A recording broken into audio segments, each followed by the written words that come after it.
This interview was recorded at the 2012 SVS annual meeting in Washington, D.C. Today we're talking with Dr. Lazar Greenfield, who is not only one of the giants in the history of vascular surgery, but also one of the inventors who's developed several devices that have been used throughout the world. Dr. Greenfield, it's a pleasure to talk to you today. Thank you. And we're interested in how you got started in vascular surgery. I noticed that you trained not only in general surgery, but also have boards in cardiothoracic, I believe, as well as vascular surgery. So tell us a little bit about how you got interested specifically in vascular surgery. I've wanted to be a surgeon since I was 6 years old, living with my grandfather who raised pigeons and chickens. We had a squab fall out of the nest one day, immediately pounced on by the chickens who tried to pick the head off. I rushed over, picked up the squab, and took it to my grandfather, who used some iodine on the skin, got a needle and thread, and promptly sewed it up. And I was dazzled by that. You could always recognize the pigeon because he never grew feathers back in that area. So it was easy to see that that had been a real success. And so I stayed interested in surgery, in a variety of other areas, piqued my curiosity, and when I got to medical school, I immediately got a job in pharmacology doing research there. Subsequently got introduced to the surgery department and Dr. DeBakey. At that time, he had a weaver who was actually weaving his grafts in the basement of the medical school.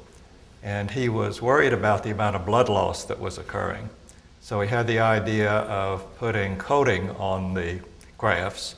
And as a third-year medical student, I was sewing grafts in dogs to see if we could improve some of the results and cut down on the blood loss. But my subsequent training was actually influenced by Denton Cooley, who encouraged me to go to Hopkins. And so at Hopkins at the time, under Dr. Blaylock, there was just one program that finished you with eligibility for both general and thoracic boards. And my experience there, since selective service was still a requirement, included 2 years at the NIH, where I had the opportunity to work with Glenn Morrow in the cardiac section. And so I had a lot of exposure to cardiac surgery, and that was my primary direction when I finished my training. At the time that you finished your training and when I did my own, vascular surgery didn't exist as a specialty. And I also noticed that you are board certified in vascular surgery. What do you think the impact will be of both board certification and the subspecialty of vascular surgery on the whole field of surgery? I think any time that a group of surgeons decides to try to standardize and improve the results of treatment, the patient benefits. And so ultimately I think that vascular surgery as a maturing specialty will continue to be very important in the care of patients. Do you think that vascular surgery will stay as like a sub-board of the American Board of Surgery? Do you think it'll become as independent as thoracic surgery? I think it has what I would think is a relatively successful degree of independence. But I hope that it stays connected with general surgery. My experience in dealing with other specialties, particularly through the ACGME, is that anytime you have a small population specialty, you don't have much leverage with other organizations. If you're part of a larger represented specialty, you can generally accomplish much more in terms of satisfying your objectives in various confrontations with other specialties. You've been the chair of 2 departments of surgery, and I imagine in that role you've worked with a lot of different specialists and a number of different divisions. Did you ever have concern that the specialization and subspecialization led to people not being aware of the advances in fields that were parallel to their own? Is that one of the downsides of specialization, or are there mechanisms for having people work together in their development of their field? Well, I think getting the focus too narrow is a danger to any specialty. My feeling as it relates to vascular surgery is that vascular surgeons ought to be able to take care of their own complications. And since many of the vascular surgery complications are general surgery problems, it seems logical to me that they retain that ability to be comfortable at least with dealing with general surgery problems. In terms of other specialties, sure, some of them have gone on to virtually isolate themselves in a narrower and narrower area. But I think that surgery is an area where that is less likely because of the variety of things that we do and the fact that we have a very fundamental commitment to take care of our patients' problems. Now, you've been the chair at two institutions, at the Medical College of Virginia and the University of Michigan. Is the leadership role as being a chair similar at all institutions, the principles the same, or does each job have its own unique challenges? Yes to both. I think that each medical school environment, each medical center, is a jungle unique to itself, and you have to learn to navigate it in whatever the situation is you happen to find yourself. But the principles are the same in terms of what you try to do as a chair of a department of surgery. I think successful chairs are able to put the needs of the department ahead of their own careers. And if they do that and are successful in finding and cultivating talent, then I think they're able to run a successful department.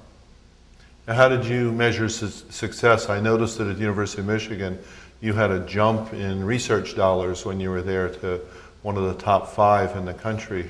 How do you go about getting research dollars and moving so quickly up the ladder as far as federal support?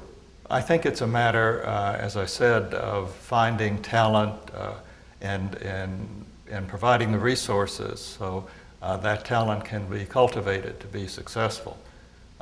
What I was able to do was to provide the resources that are necessary to support individuals who were either homegrown or we were able to recruit from the outside.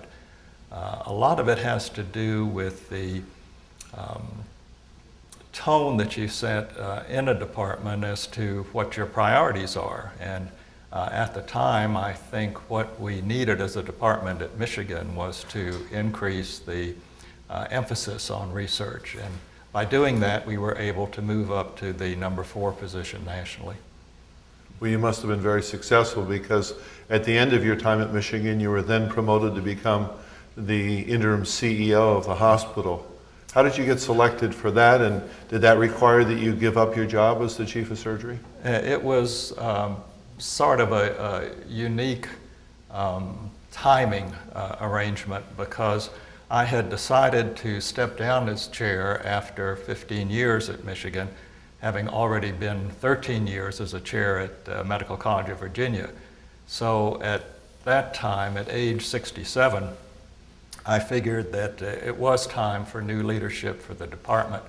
And I was in the midst of preparing to do what I had always wanted to do, which was a sabbatical at the FDA. I had a standing invitation from the Medical Devices Center at the FDA to come there. And then what happened was the University of Michigan got a new president, Mary Sue Coleman, and she wanted someone to serve as executive vice president for medical affairs and run the health system for a period of a year, which I agreed to do. So that just happened to coincide with my retirement from the position of chair. Everybody needs mentors, including people who achieved the stature that you did. Were there particular individuals that were great mentors to you other than Dr. DeBakey? And who did you go to for advice when you were making these decisions as to whether to move from Medical College of Virginia to University of Michigan? Do you decide on those things by yourself, or do you get some input from friends of yours?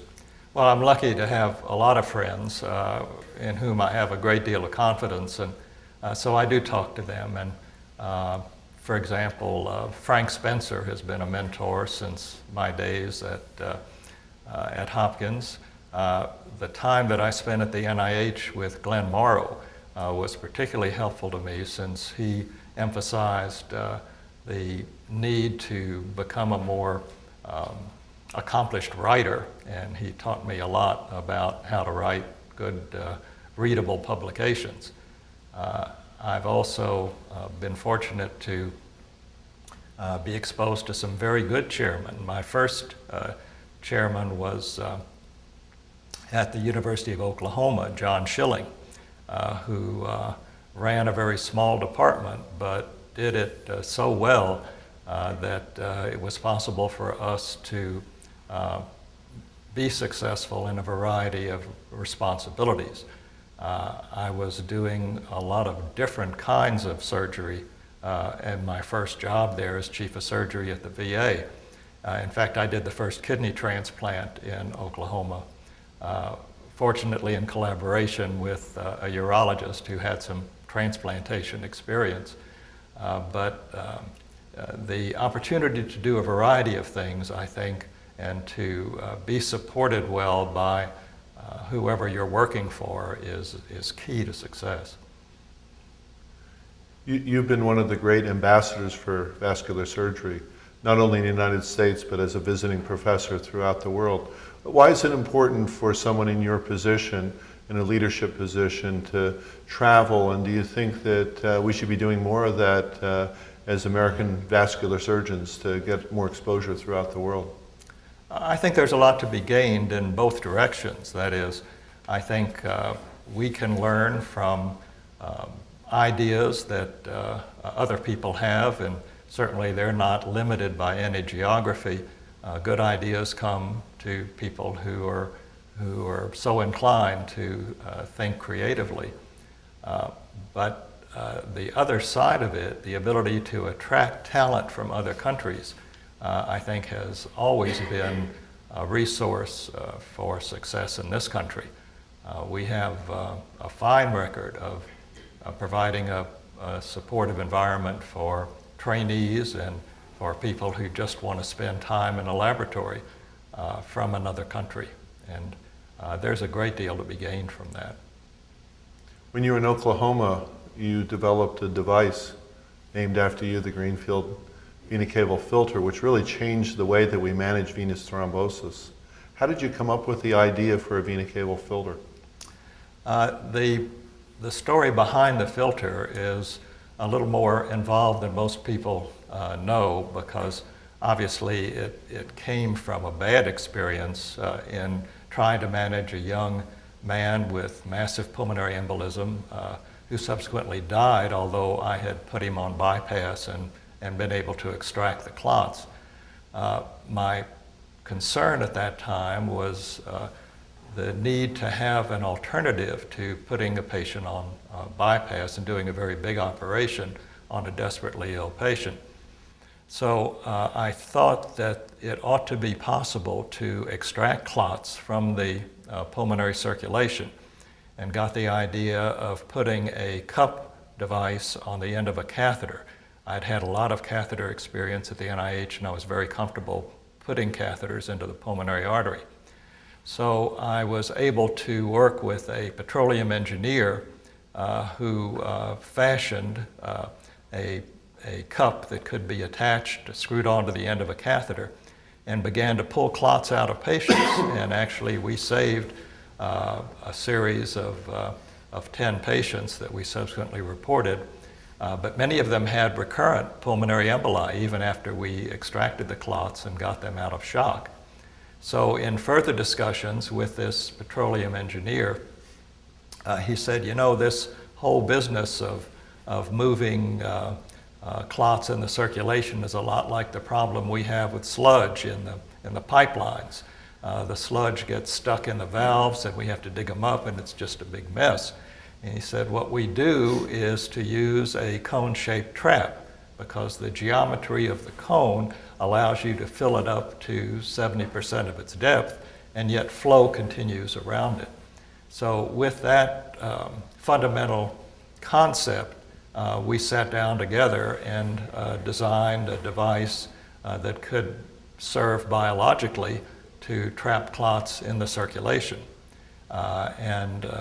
Those devices were initially put together in the garage of one of his workers, and we began putting them in dogs, and 2 years later we were able to put them in patients.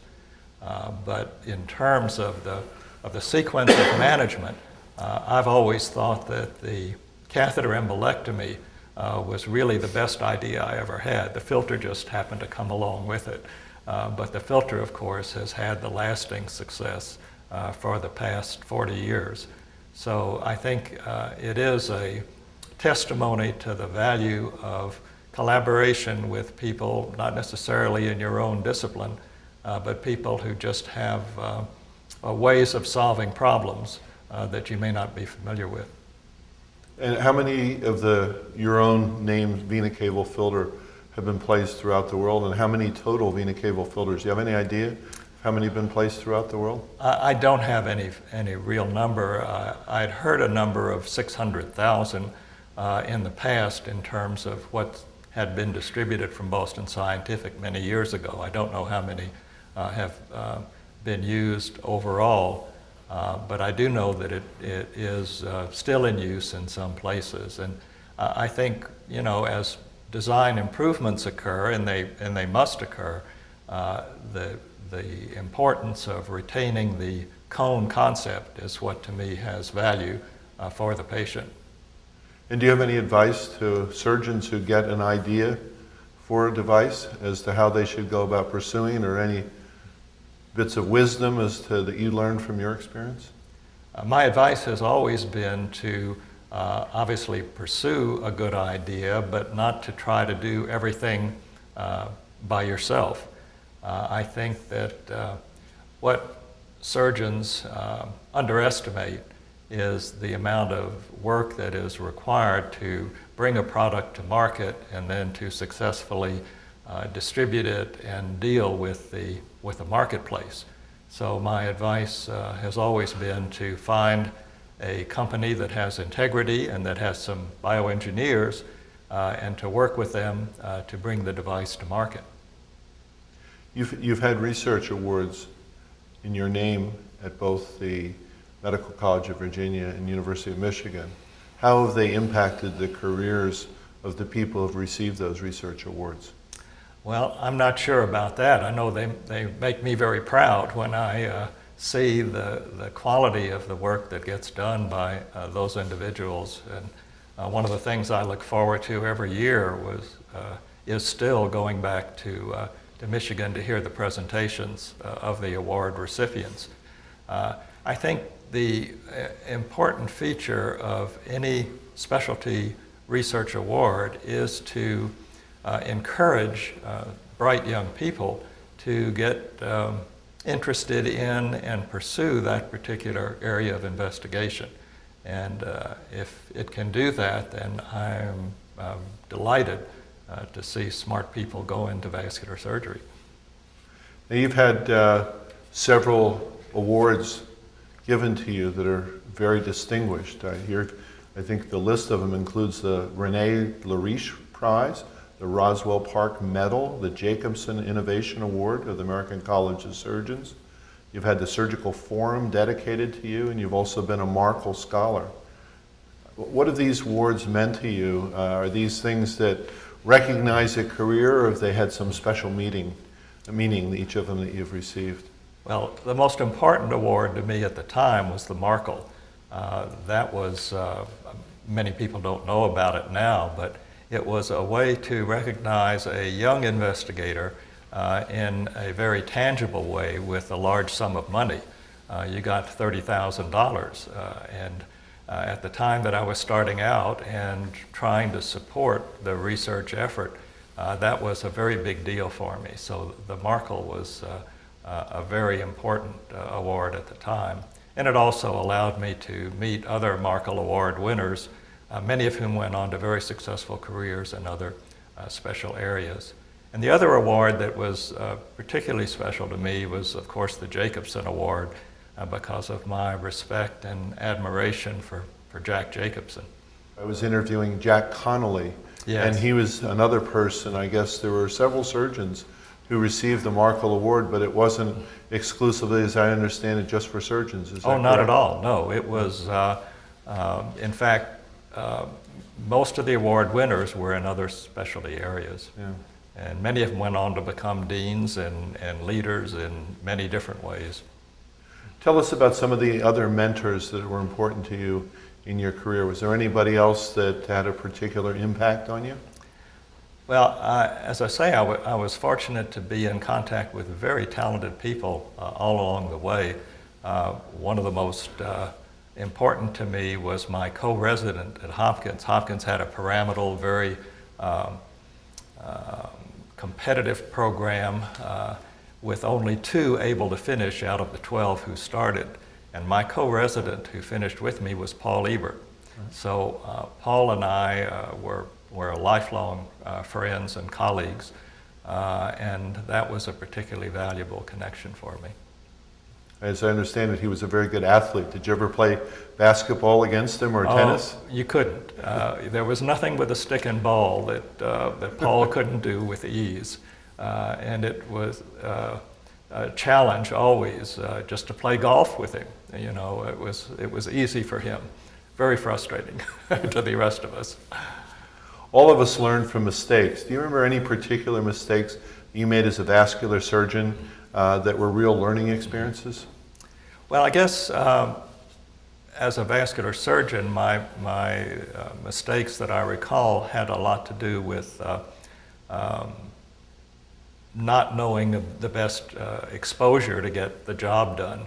And this was particularly true when I was early on dealing with pretty significant trauma to the upper abdominal aorta. I was always trying to do that through the abdomen when it would have been a lot easier to come in from the flank. But on the technical side, one thing that I failed to appreciate as we began to put filters in patients was the need to learn a little bit more about the interface between biology and metallurgy, because some of the first filters that were brazed after a few years began to come apart. And it became important to realize that metals behave differently in a biological environment. So I had to get schooled in that to be sure that subsequent devices didn't have that particular problem. What would you consider to be your greatest contribution to vascular surgery? Is it the Greenfield filter, or mentoring people, or being a leader of a department? What do you see as your greatest contribution? I have no way of knowing that. I think the one thing that I hope people would learn from my experience is the value of collaboration, and collaboration not only within your own discipline, but outside your discipline as well. Tell us a little bit about your family and how you've been able to integrate a career that's been so distinguished and I'm sure so demanding as far as time with a family life. What has your family life been like, and maybe tell us a little bit about that and your children. Well, I've really been very lucky. I married the best possible woman 56 years ago, and she has managed to sustain the family in periods of time when we were in a variety of moves and changes and stresses that always come along with